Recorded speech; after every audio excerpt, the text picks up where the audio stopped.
একটু থাকবেন।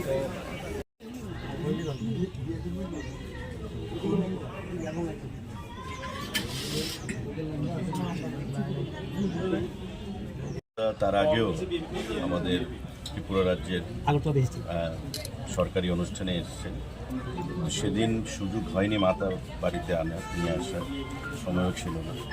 এবার উনি গতকালকে এসেছেন। আমার বিধানসভা কেন্দ্রে একটা কর্মসূচি রয়েছে ওনার অনুষ্ঠান, তো ওনাকে যেভাবে বললাম উনি তৎক্ষণাৎ রাজি হয়ে গেলেন এবং পরিষ্কার ভাষায় মাকে দর্শন করতে গেলেন। আর সানুদা সম্পর্কে যত বলা যাবে তত সময়ের প্রয়োজন, আমাদের বাঙালির গর্ব। এবং কলকাতা থেকে গিয়ে সেই সুদূর মুম্বাইতে নিজেকে প্রতিষ্ঠিত করেছেন। আজকে বলিউডের আপনি যেটা বললেন যে 90-এর দশকে আমরাও ওনার গান শুনতে শুনতে বড় হয়েছি। আজকে উনি সঙ্গীতের জগতে, সংস্কৃতির জগতে ভারতবর্ষকে, সারা পৃথিবীকে একটা নতুন দিশা দেখিয়েছেন। বলিউডের ফিল্ম মানে কুমার শানু প্লেব্যাক সিঙ্গার। তো আজকে পরিবর্তন এসছে ঠিকই, কিন্তু কিশোর কুমারকে যেমন ভোলা যায় না, কুমার শানুকেও ভোলা যাবে না। এটা আমি দ্ব্যর্থহীন ভাষায় সেটা বলতে পারি। আর যতদিন বাঙালি সমাজ থাকবে, গান থাকবে, আমাদের বলিউড থাকবে, ততদিন কুমার শানু থাকবে, আমাদের হৃদয়ে থাকবে। ভালো লাগলো।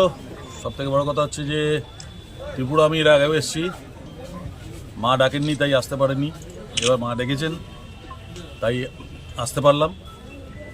আর যার সৌজন্যে আসতে পারলাম সে হচ্ছে গিয়ে আমাদের সুশান্তদা আমাকে এইভাবে হেল্প না করলে পরে আমি হয়তো আসতে পারতাম না। আর মা চেয়েছেন তাই আসতে পেরেছি।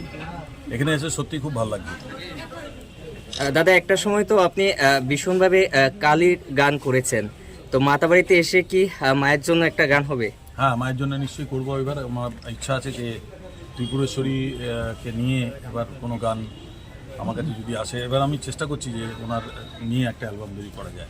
90 দশকের গানগুলি আমরা শুনে যারা বড় হয়েছি, আমাদের জীবনে সুখ দুঃখ বিরহ আনন্দ সবকিছু কুমার শানুকে ঘিরে, তো এই বর্তমান সময়ে আমরা এইগুলিকে কোথাও মিস করছি না মনে হয়? হ্যাঁ, একটা পরিবর্তন এসছে, যার জন্য মিস করতেই পারেন, কারণ এখন একটা পরিবর্তন এসছে সঙ্গীতের জগতে এবং এখানে পাশ্চাত্য সঙ্গীতের প্রভাবটা অনেক বেশি হয়ে গেছে, রিজিওনাল সঙ্গীতের প্রভাবটাও অনেক বেশি হয়ে গেছে। বাট যা গাওয়া আছে, আমার 22,000 গান গাওয়া আছে, সেগুলো শুনতে শুনতে লোকের ছোটো থেকে বড় হয়ে যায়, অসুবিধা নেই। ধন্যবাদ দাদা। কোথাও যাবে না।